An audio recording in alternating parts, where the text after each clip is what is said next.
नमस्कार बच्चों, बहुत बहुत स्वागत है आपका हिंदी काव्य जगत में। आज हम पढ़ेंगे कवि रसखान द्वारा रचित कविता सवैये, जो कक्षा 9वीं हेतु निर्धारित क्षितिज भाग 1 काव्य खंड में संकलित है।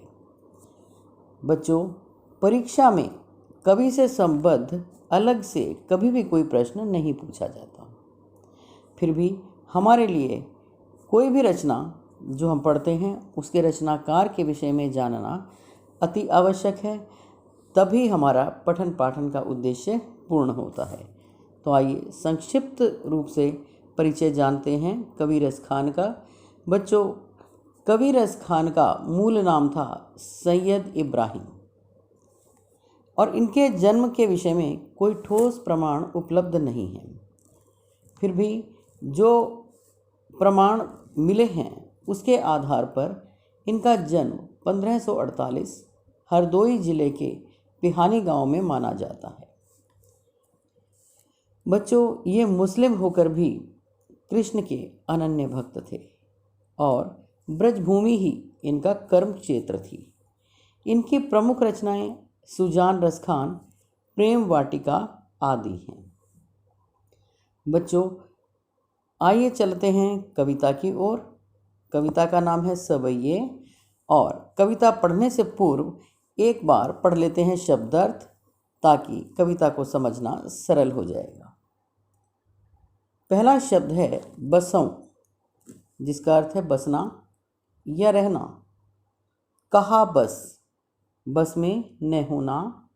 मंझारन, बीच में। गिरी, पहाड़।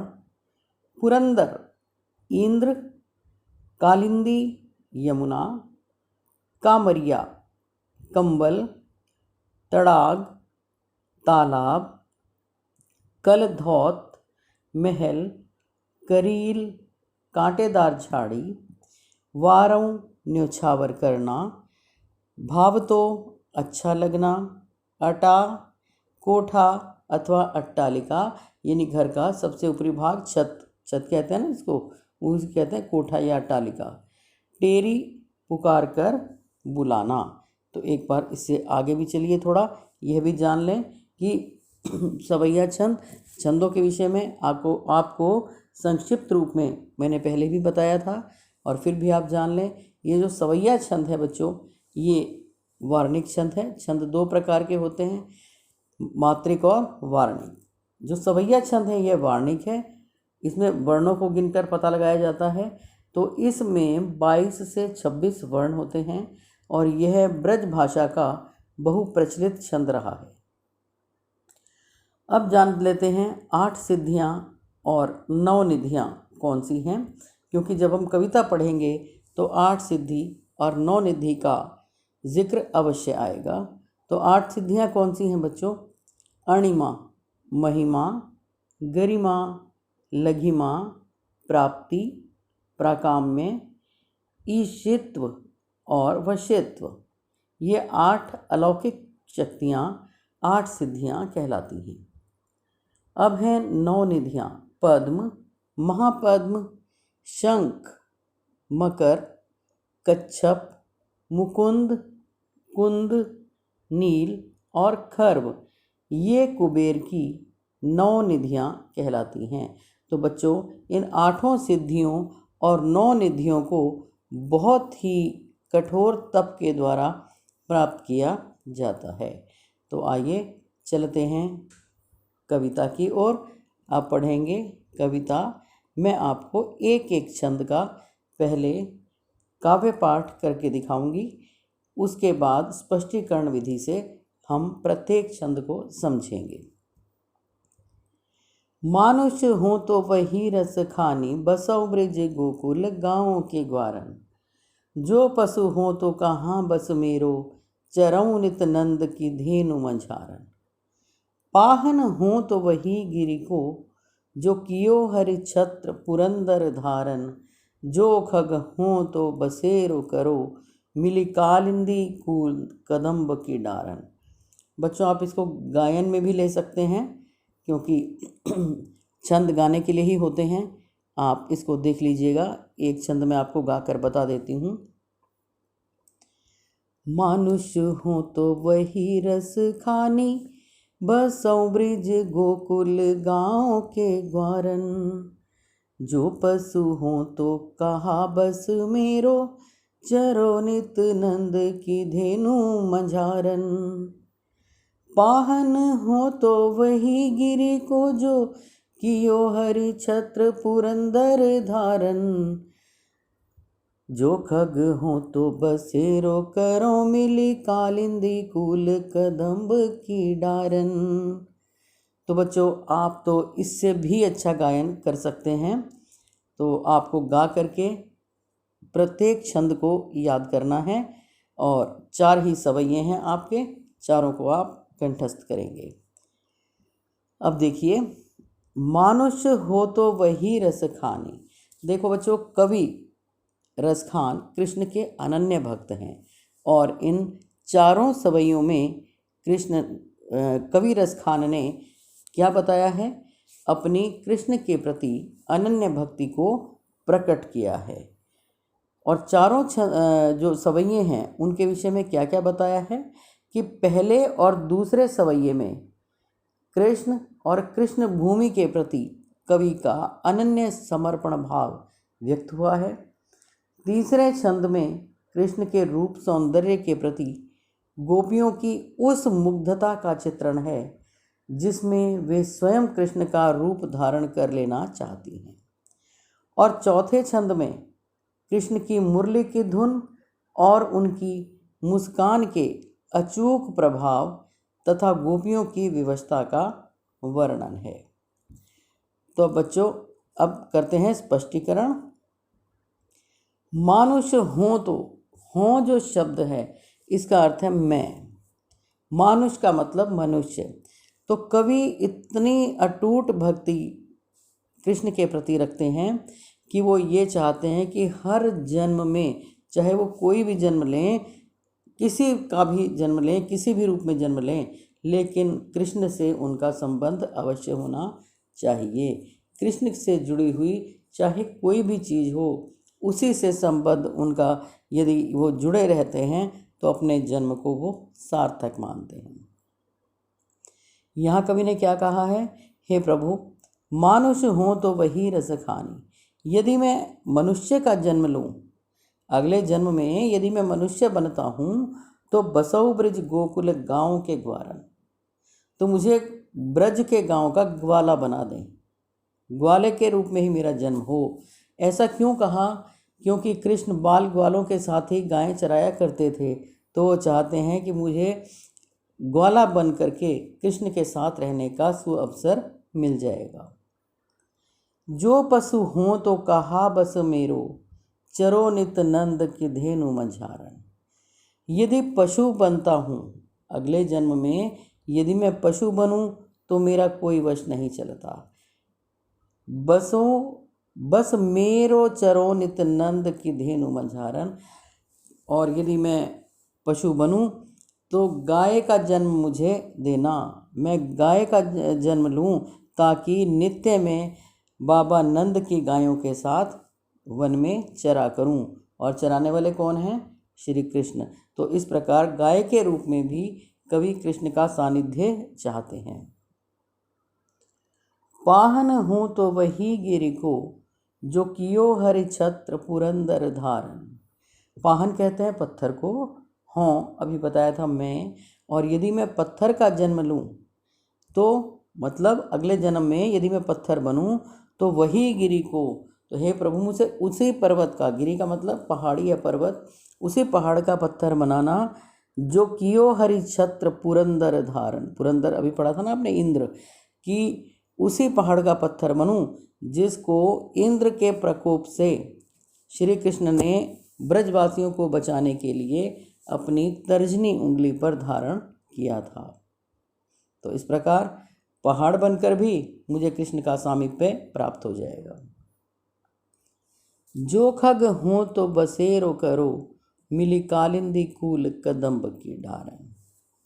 खग कहते हैं पक्षी को कि हे प्रभु, यदि मैं अगले जन्म में पक्षी बनूं तो बसेरों करो, तो मेरा बसेरा, मेरा निवास स्थान कहाँ होना चाहिए। मिली कालिंदी कूल, कालिंदी कहते हैं यमुना को, कूल कदम्ब की डारन, कूल कहते हैं किनारा, यमुना के किनारे कदम्ब वृक्ष की डाल पर मेरा बसेरा, मेरा निवास स्थान होना चाहिए। ऐसा क्यों चाहा है बच्चों कवि ने, क्योंकि कदम्ब वृक्ष के नीचे यमुना के किनारे कृष्ण उस वृक्ष कदम्ब के वृक्ष के नीचे खड़े होकर बांसुरी बजाया करते थे। और कवि कहते हैं यदि पक्षी बना तो उसी वृक्ष पर मेरा निवास होना चाहिए, ताकि मैं कृष्ण की मधुर बांसुरी को सुन सकूं। अब बच्चों इसमें देख लेते हैं अलंकार। देखो, कालिंदी कूल कदम्ब की डाल, कालिंदी कूल कदम्ब, इसको आप रेखांकित कर लीजिए। यहाँ पर कौन सा अलंकार है, क क क वर्ण की आवृत्ति हो रही है, अनुप्रास अलंकार है। आपकी समझ में आ गया होगा पहला। तो इस पहला जो सवैया है, इसमें कृष्ण ने हर जन्म में भगवान कृष्ण से जुड़े रहना चाहा है, किसी न किसी माध्यम से वो कृष्ण के समीप रहना चाहते हैं। अब चलते हैं दूसरा सवैया। या लकुटी अरु कामरिया पर राज तिहूँ पुर को तजी डारऊँ, आठों सिद्धि नवौ निधि के सुख, नंद की गाई चराई बिसारूँ। रसखान कबऊँ इन आखिन सो, ब्रज के बन बाग तड़ाग निहारऊँ, कौटिक एक कल धौत के धाम, करील के कुंजन ऊपर वारऊँ। अब कवि यहाँ क्या कहते हैं, या लकुटी अरु कामरिया पर, या का मतलब जिस, लकुटी लाठी, अरु और, कामरिया कंबल, पर कंबल पर, राज तिहूँ, तिहूँ का तीनों, तीनों राज्य को, पुर को तजी डारों, तीनों राज्यों को न्यौछावर कर सकते हैं कवि। किस पर, यदि उनको कृष्ण की वह लाठी और कंबल मिल जाए, जिनको लेकर वो गाय चराने के लिए वन में जाया करते थे।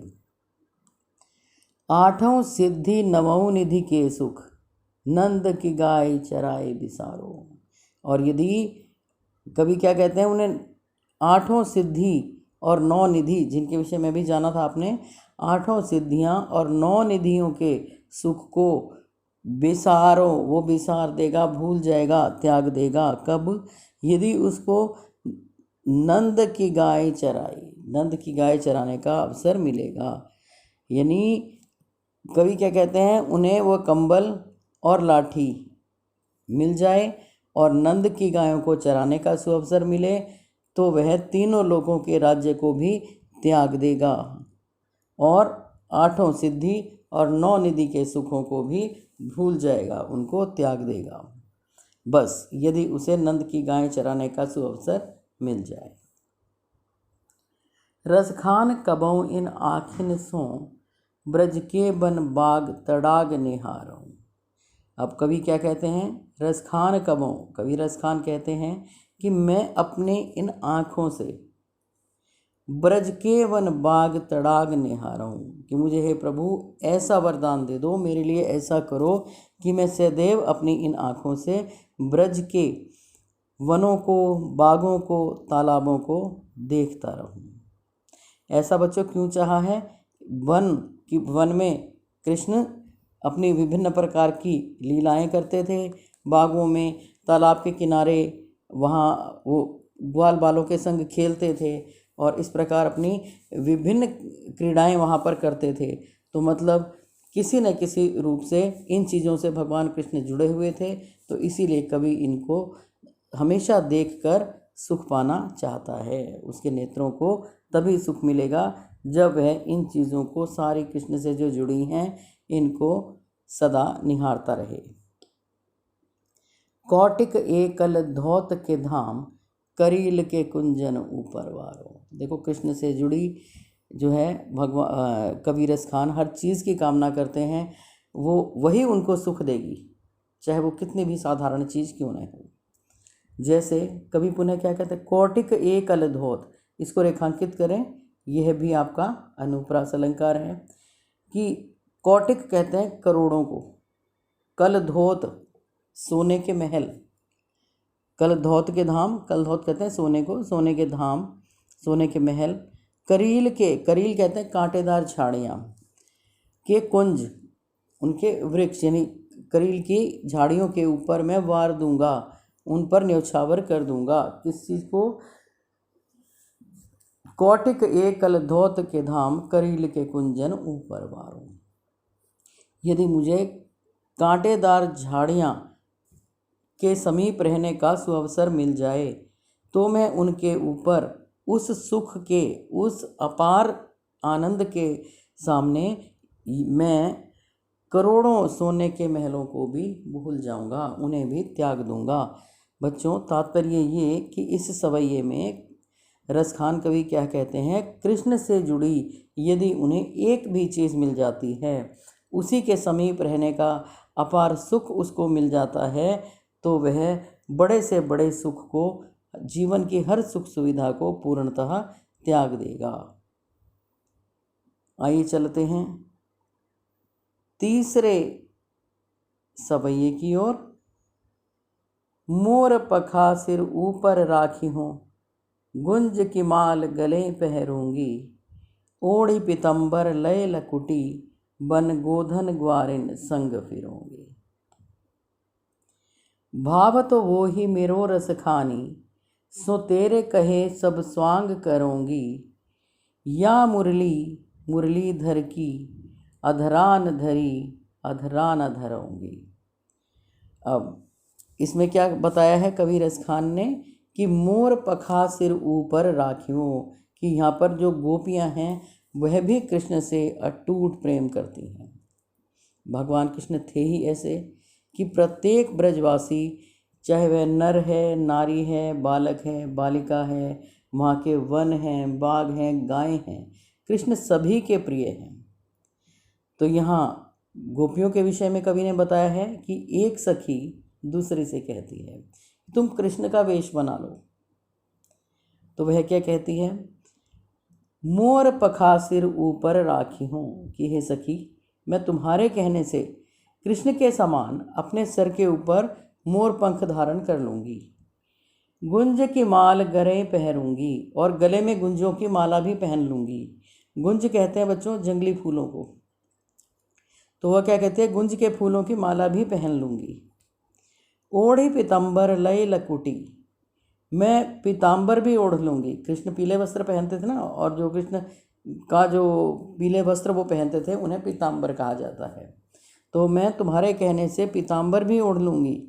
लय लकुटी, हाथ में लाठी भी ले लूँगी। बन गोधन ग्वारिन संग फिरूँगी, और मैं ग्वालों के साथ वन में भी घूम लूँगी, यानी गायों को चराती हुई, गोधन कहते हैं गायों को गायों के साथ भी मैं वनों में लाठी लेकर और कंबल ओढ़कर घूम लूँगी। पीताम्बर ओढ़ करके वनों में गायों को भी चराने चली जाऊँगी। भावत वो ही मेरो रस खानी, सो तेरे कहे सब स्वांग करूँगी। हे सखी, मुझे तो कृष्ण का हर रूप अच्छा लगता है, इसीलिए मैं तेरे कहने से सब स्वांग करूँगी, कि वह सब वेश बना लूँगी जो तुम मुझसे कहती हो। लेकिन या मुरली मुरलीधर की, अधरान धरी अधरान धरूँगी। अधरान धरी अधरान धरूँगी, यहाँ पर भी अनुप्रास अलंकार है, रेखांकित कर लीजिए। या मुरली, लेकिन जिस मुरली को मुरलीधर अपने होठों पर रखते थे, मुरलीधर यानी कृष्ण, अधरान धरूँगी, उन्हें मैं अपने होठों पर नहीं रखूँगी। बच्चों, मुरली मुरलीधर, इसको भी रेखांकित करें। यहाँ पर मुरली मुरली शब्द 2 बार आया है। एक मुरली का अर्थ है बांसुरी और दूसरे मुरलीधर का अर्थ है कृष्ण। तो यहाँ पर यमक अलंकार है। तो वह गोपी क्या कहती है कि हे सखी, मैं तेरे कहने से कृष्ण का पूरा रूप बना लूँगी, हर वेश को धारण करने के लिए मैं तैयार हूँ, लेकिन बस यह शर्त है कि मैं कृष्ण के द्वारा बजाई गई बांसुरी, जिसको वे अपने होठों पर धारण करते थे, होठों पर रखकर बजाते थे, उसको मैं अपने होठों पर नहीं रखूँगी। क्यों ऐसा कहती है बच्चों गोपी? क्योंकि वह उसके प्रति सौत की तरह उनको मानती हैं, सौतिया डहा रखती हैं। यानी जैसे सौत से जलन होती है एक पत्नी को दूसरी से, इसी तरह से गोपियाँ मुरली से ईर्ष्या करती हैं। ऐसा क्यों करती हैं? क्योंकि वह जब कृष्ण भगवान बांसुरी बजाते थे तो वे सब कुछ भूल जाते थे, बांसुरी में ही खो जाते थे और उन्हें किसी का भी ध्यान नहीं रहता था। और गोपियाँ भी वहाँ खड़ी रहती थी कि कब कृष्ण हमसे बात करेंगे, लेकिन वो तो मुरली की धुन में व्यस्त रहते थे बिल्कुल। तो इसीलिए वो कहती हैं ये मुरली हमें कृष्ण से दूर कर देती है, इसीलिए मैं इस मुरली को अपने होठों पर धारण नहीं करूँगी। तो बच्चों आज के लिए इतना ही, आगे कल चलेंगे। तब तक के लिए धन्यवाद।